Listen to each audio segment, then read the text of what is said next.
Back here at Armchair Quarterbacks, and throughout the course of the season, we've had on several special guests to talk different levels of football, high school, of course, college, and the NFL. We talked a lot of Vols along the way, some Vandy and some SEC, but, one team we've got right down the road, the Middle Tennessee Blue Raiders. They're having a fine season this year. We've got Will Borthick on the line from the Daily News Journal in Murfreesboro to talk a little bit about Middle Tennessee Blue Raider football. Will, how you doing today? I'm doing fine, man. How are you? Hope everybody's doing well down there. We're doing great, and, I think the Blue Raiders having a great season. That's something we want to talk a lot about today. And one thing I want to jump into to start with, within the last few years, Middle Tennessee has moved into Conference USA, and certainly, over the course of the years, we've seen them make the jump to 1A, then to the Sun Belt, now to Conference USA. Talk about that and what it's meant to the program, having moved into Conference USA, and how much that has benefited them. I think it's benefited them a ton, and it's something that they wanted from pretty much the day they did join Division I back in 1999 was, they came in independent, got into the Sun Belt, but Conference USA kind of brought a different feeling altogether. The Sun Belt, I don't mean to knock those teams in the Sun Belt or anything like that right now, but the Sun Belt is not, it's most certainly not the SEC, and it's really not even Conference USA. There was three levels of conferences. The Power Five, as it turns out now, and then those middle conferences, like which I would have put the Big East in there before, Conference USA. And I know a lot of the teams have changed even from the old Conference USA that it was. Some people would even say the Conference USA is just a glorified Sun Belt now, but I don't think that's the case. I think what you get with Conference USA is a lot better in name recognition. It means more money collectively as a league, which means MTSU gets more money in its pocket from TV contracts, bowl bids, things of that nature. And it's really been a good move for them. They got the bowl game last year after going 8-4. Their last season in the Sun Belt, they go 8-4 and get snubbed on a bowl bid. 8-win team and no bowl. So I think one of the big things with Conference USA was a bowl game. They got that bid last year, played Navy in the Armed Forces Bowl down in Dallas, 4-3, halfway through the year, a little over halfway through the year in 2014, and very much on pace to probably finish 7-5 or 8-4 again and go to another bowl game with Conference USA. Throw in the fact that the men's basketball team won a share of the regular season title. The women's basketball team, won the conference and the tournament title and has quite the program over there under Coach Insel. And the whole athletic department, I think, is very happy with their move, about 18 months into it now. Navigating a lot of this on the football field has been Coach Rick Stockstill in his 9th year now. And talk about the mindset he's brought to the program and talk about more changes, more impact that he hopes to bring to this program in the future. Stock's the guy. He's a no-nonsense. I mean, I interview him 4 or 5 times a week on any game week, and he's a straight shooter, and I think his teams reflect that. He's a very balanced guy. He never gets too high or too low, and his teams don't get too high or too low. I think going into last week's game in Marshall, a big game and now the Thunder and Herder have jumped up into the top 25 poll after the win.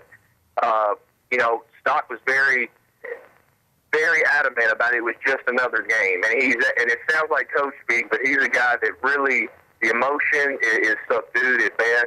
And his teams kind of reflect that, and they kind of just go about their business. And he, he wins more games than he loses. And I think he's a guy that when you start looking at where he ranks all time, in the program with what he's been able to do with bowl games in the last 5 years, 5, 6 years, he's probably like 3rd on the list, all-time coaches behind Coach Murphy, who the Murphy Center's named after back in the day, and then of course Coach Donnelly, Boots Donnelly, the school's probably biggest figurehead and person within the mid-state area. So he's a guy that I think if he could win a Conference USA championship, Conference USA title here in his first few years in the league, I think that would really drive him home in the hearts of Blue Raiders fans as far as where he ranks, all time in the program.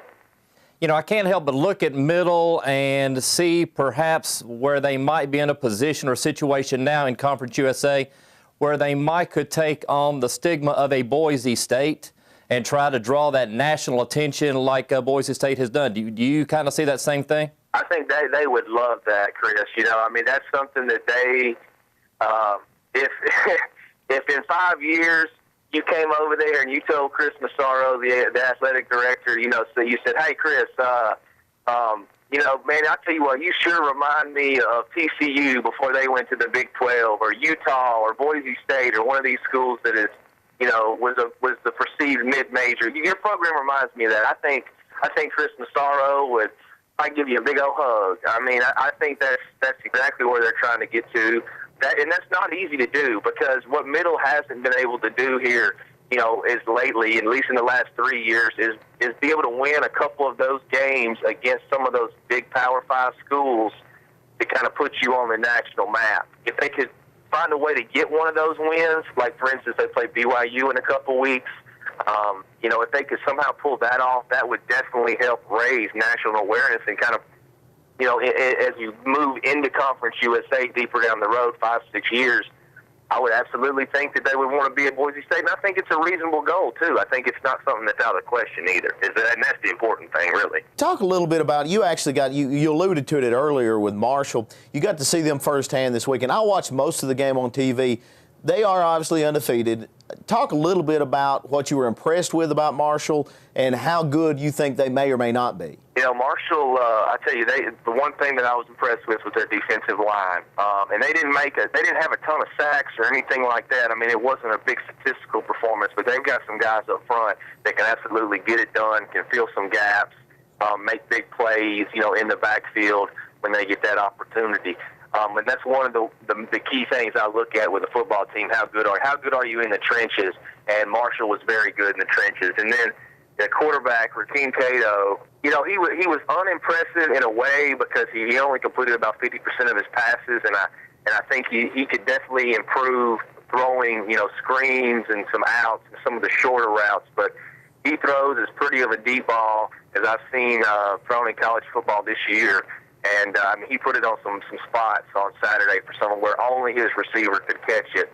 And that definitely helped with some of the big plays they were able to get on Saturday. So they were impressive. I think they could be that team that gets that non-Power 5 bid to one of those big bowl games. I think it'll be them or East Carolina. And if Marshall finishes undefeated, which they should do with their schedule they have left, I think it'd be hard to keep a 12-0 or 13-0 Marshall team as Conference USA champion out of maybe a Peach Bowl or a Fiesta Bowl or a Cotton Bowl or something like that. Will, with UAB and your Florida schools pretty much left on your schedule, optimistically, are you looking at a bowl game down the road for Middle this year? I think so. I think 8-4 is the number. I thought that coming into the year, and I still think it now. I think that they should beat UAB, an improved UAB team on Saturday, go into a bye game before BYU.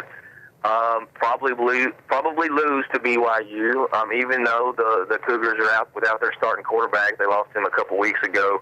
I think that that's still a game they probably lose, and I think they win out. I think they can beat both the Florida schools and UTEP on the road Thanksgiving weekend and probably get to 8-4. And who knows, if you can beat BYU, a beat-up BYU team, obviously not a fully healthy BYU squad, maybe 9-3 is not even out of the question. I mean, this team has some talent and some capabilities, and they're young enough that they don't know they're not supposed to be that good, if that makes sense. Well, on a lighter note, are you ready for homecoming and all the festivities? Well, the homecoming, I guess. That's one of those things. I mean, and I love the pageantry of college football, but I won't have time to even look up and see what's going on. So I know it's happening, and I know MTSU is pumped about it. They got a lot of festivities, but I'm kind of indifferent, I have to admit, on this one.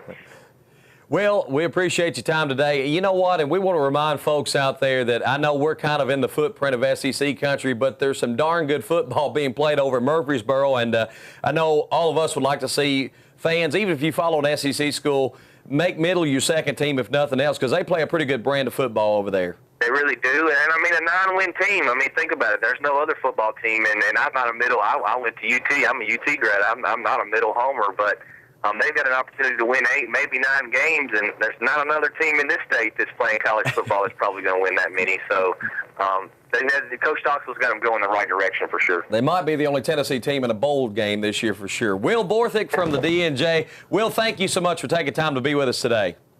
Hey, no problem, guys. Thank y'all for having me. All right, Will Borthick from the D&J joining us here on Armchair Quarterbacks to talk a little Middle Tennessee Blue Raider football. When we come back, we'll talk about the matchups from around the region. We'll make our picks and much more. This is Armchair Quarterbacks on DTC3.